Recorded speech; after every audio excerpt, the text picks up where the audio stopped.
ਦਲੀਲ ਦੇ ਰਿਹਾ ਸੀ, ਗੱਲ ਕਰ ਰਿਹਾ ਸੀ, ਸਮਝਾਉਣ ਦੀ ਕੋਸ਼ਿਸ਼ ਕਰ ਰਿਹਾ ਸੀ ਕਿ ਜਨਾਬ 90% ਜਿਹੜੇ ਨੇ ਨਾ ਬੰਦੇ ਉਹ ਆਪਣੀਆਂ ਬੀਵੀਆਂ ਦੇ ਥੱਲੇ ਲੱਗੇ ਨੇ। ਤੇ ਮੈਂ ਇਹ ਸਮਝਿਆ ਕਿ ਸ਼ਾਇਦ ਇਹ ਮੈਨੂੰ ਗੱਲ ਸਮਝਾਉਣ ਦੀ ਕੋਸ਼ਿਸ਼ ਕਰ ਰਹੇ ਨੇ। ਮੈਂ ਉਹਨਾਂ ਦੀਆਂ ਸਾਰੀਆਂ ਗੱਲਾਂ ਬੜੀਆਂ ਗੌਰ ਦੇ ਨਾਲ ਸੁਣ ਰਿਹਾ ਸੀ ਔਰ ਗੱਲ ਕੀ ਹੋ ਰਹੀ ਸੀ, ਔਰ ਉਹਨੇ ਆਪਣੀ ਤਰਫ ਇਸ਼ਾਰਾ ਵੀ ਕੀਤਾ ਕਿ ਮੈਂ ਉਹ ਬੰਦਾ ਵਾਂ ਕਿ ਜਿਹੜਾ ਬੀਵੀ ਦੇ ਥੱਲੇ ਨਹੀਂ ਲੱਗਾ। ਤੇ ਜਿਹੜਾ ਬੰਦਾ ਗੱਲ ਸੁਣਾ ਰਿਹਾ ਸੀ ਉਹਨੇ ਉਸ ਦੀ ਗੱਲ ਨੂੰ ਫੜ। ਬਿਸਮਿल्लाहिर्रहमानिर्रहीम। ਦੋਸਤੋ अस्सलाम वालेकुम।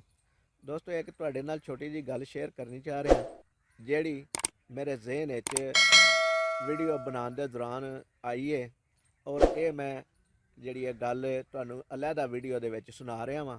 ਔਰ ਸੁਣਿਆ ਜੇ ਜ਼ਰੂਰ ਕਿ ਲੋਕੀ ਆਪਸ ਵਿੱਚ ਜਦੋਂ ਬਜ਼ੁਰਗ ਬੈਠੇ ਹੁੰਦੇ ਨੇ ਤੇ ਆਪਸ ਵਿੱਚ ਕਿਸ ਤਰ੍ਹਾਂ ਦੀ ਗੁਫ਼ਤਗੂ ਕਰਦੇ ਨੇ ਔਰ ਉਸ ਗੁਫ਼ਤਗੂ ਦੇ ਵਿੱਚ ਵੀ ਇੱਕ ਸਬਕ ਹੁੰਦਾ ਹੈ, ਨਸੀਹਤ ਹੁੰਦੀ ਹੈ।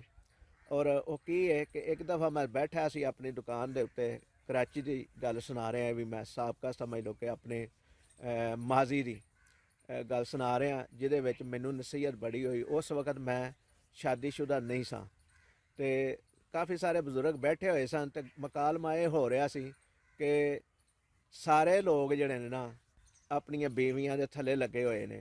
ते मैं ये समझिया कि शायद ये मैनूं गल समझाउण दी कोशिश कर रहे ने।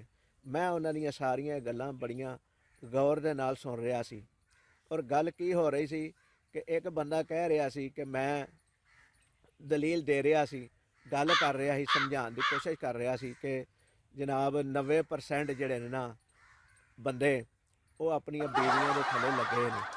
कि एक बंदा जिहड़ा ना बड़ा खुश हो के बोलिया और उसने की किया कि इहदा मतलब ये वे कि 10% बंदे तो ऐसे है ने कि जिहड़े बीवियां दे थल्ले नहीं लगे।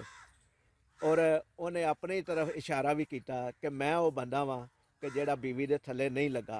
ते जेड़ा बंदा गल सुना रहा सी उन्हें उसकी गल नूं फड़ के ते जेड़ा बंदा गल सुना रहा सी उस बंदे ने आख्या फौरी तौर पर कि जनाब गल ये वे कि जेड़े 10 बंदियां दे विच तुसीं अपने आप नूं शुमार कर रहे हो ना, वो 10 बंदे जिहड़े ना झूठ बोलते हैं। हकीकत 100% ही बंदे जिहड़े ने ना वो बीवियां दे थल्ले लगे ने।